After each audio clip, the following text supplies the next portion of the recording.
একটা প্রশ্ন এসেছে, সাহারি ও ইফতারের কোনো দোয়া আছে কি? এটি কি বাংলায় পড়া যাবে? ইফতারের আমরা দোয়ার কথা জানি ভাই।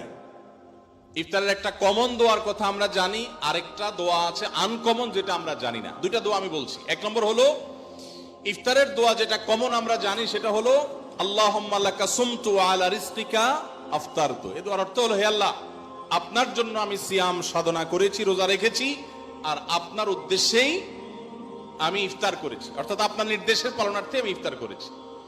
এই যে আল্লাহুম্মা লাকা সুমতু আলা রিজকিকা আফতারতু, এটা ইফতারের একটা দোয়া। আরেকটা দোয়া হলো যাহাবা যামা ওয়াবতাল্লাতিল উরুক ওয়া সাবাতাল আজরু ইনশাআল্লাহ।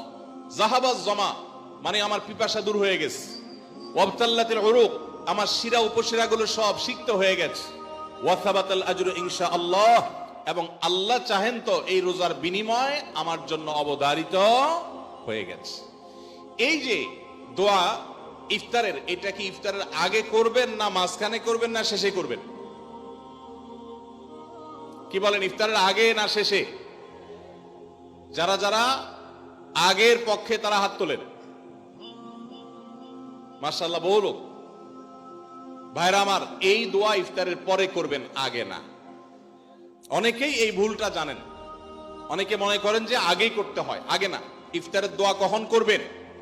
ইফতারের শব্দের অর্থের দিকে খেয়াল করলে তো দেখতে পারেন, পিপাসা দূর হয়ে গেছে, শিরা উপশিরা সিক্ত হয়ে গেছে, এটা কি ইফতারের আগে হয় না পরে হয়?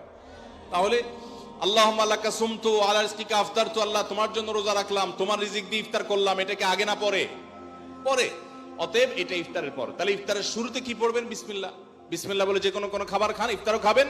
ইফতার খেয়ে ফেলছেন, দু চার লোকমা খেয়েছেন, একটু পানি খেজুর খেয়েছেন, তারপরে দোয়া পড়তে পারেন। আর চাইলে একদম শেষ করেও পড়তে পারেন। আর এটা নিজের ভাষায় পড়লে হয়ে যাবে, কিন্তু সুন্নাত হবে, বেশি উত্তম হবে নবীজির ভাষায় পড়তে পারলে, সরাসরি আরবি টেক্সটটা পড়তে পারলে। আল্লাহ আমাদেরকে তৌফিক দান করুন।